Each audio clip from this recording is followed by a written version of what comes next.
yakin, lebih dekat kepada keyakinan. Nah, demikian juga tadi terkait dengan utang, ya misalnya ada seorang debitor yang telah membayar utangnya kepada kreditor. Ya, debitor itu berarti debitur sebenarnya itu ya.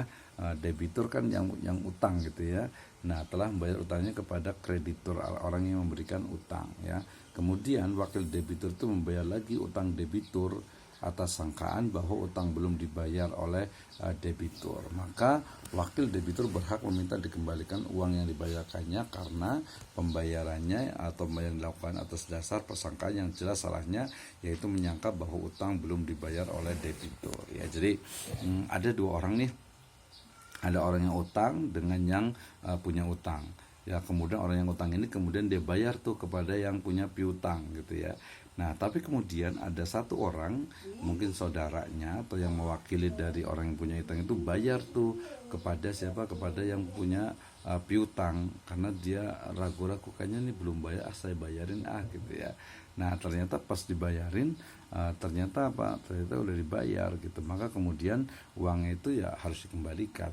Jelas ya, ini juga udah menjadi kaidah, udah sangat jelas sekali lah gitu ya, karena itu kan sangkaannya aja belum dibayar padahal sudah dibayar. Jadi keraguan tentang dia sudah bayar atau belum itu terbantahkan atau dibatalkan oleh apa, fakta keyakinan bahwasannya debitur itu sudah membayar kepada kreditur. Nah, seperti itu ya praktek bidang ekonomi syariahnya. Kemudian yang lainnya misalnya disebutkan dalam kitab Al-Mufassal fi Qawaidil Fiqhiyah halaman 283, misalnya seseorang membeli air dan mengklaim setelah itu bahwa air tersebut najis gitu ya, lalu si penjual mengingkarinya, maka yang jadi pegangan adalah perkataan si penjual, karena hukum asal air ya, inilah hukum yakinnya adalah suci, tidak bisa dihilangkan dengan keraguan-keraguan. Ya, jadi ketika seorang itu beli air gitu ya, terus ternyata dia mengatakan, oh ini airnya nih nggak bersih nih, airnya itu pokoknya nggak sesuai dengan dengan spek lah gitu ya, dengan apa yang disebutkan di iklan misalnya. Maka yang menjadi pegangan, yang yakinnya itu adalah perkataan dari penjual bahwa hukum asal dari air itu adalah suci gitu ya.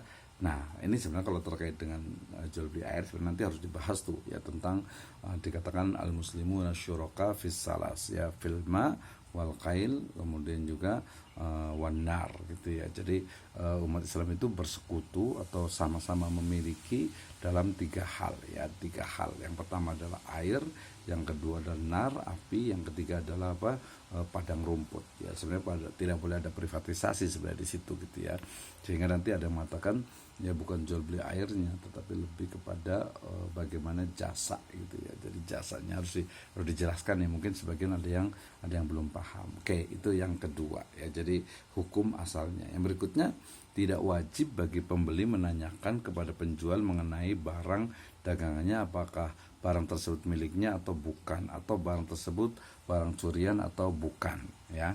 Jadi ini salah satu berargumentasi kepada pendapat dari Ibnu Taimiyah yang beliau mengatakan bahwasannya al aslu fi ma biyadil muslim ayyakuna milkan lah ya.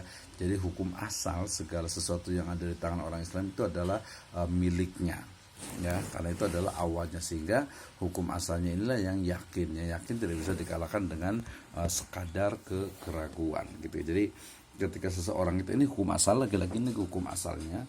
Jadi ketika seorang itu jual ya berarti milik dia gitu, atau mungkin ketika jual ini barang curian atau bukan ya, wah itu berarti sudah curiga. Tetapi kalau ada korinah lain, misalnya ada di daerah mana ya, pasar hitam ya, Jakarta sana ya, di Jakarta ada pasar hitam gitu, itu orang itu udah mungkin sampai 90% gitu ya, bahwa yang dijual belikan di situ adalah pasar pasar gelap misalnya ya. Yang dijual di situ adalah barang-barang yang curian misalnya. Itu kan korinahnya kuat gitu ya. Tapi kalau tidak ada korinah, tidak ada dasar argumentasi, maka ya kembali ke awal bahwa itu adalah miliknya dan itu adalah halal gitu ya. Tapi kalau ada argumentasi lain ya berarti jelas, misalnya ada pasar mana lagi tuh ya, pasar yang di situ menjual barang-barang curian, atau mungkin pasar gelap misalnya ya. Jadi bukan hanya curian, mungkin bisa jadi ada black market ya, artinya pasar gelap ya, black market ya, di mana pasar di situ menjual barang-barang yang selundupan, gitu ya. Jadi dalam konteks NKRI gitu ya, barang selundupan berarti di situ adalah kita tahu di situ memang jual barang selundupan gitu ya. Jadi jelas bukan barang yang pajaknya itu dibayarkan. Nah, dalam hal ini berarti berlaku tadi hukum asalnya adalah boleh, tapi kemudian karena ada korina, ada dasar, ada argumentasi, ada bukti lain yang memalingkan dari hukum asalnya, maka menjadi berpaling hukumnya ya. Jadi hukum asal segala sesuatu di tangan orang Islam itu adalah yang miliknya ya, milik dari orang yang menguasainya. Oke.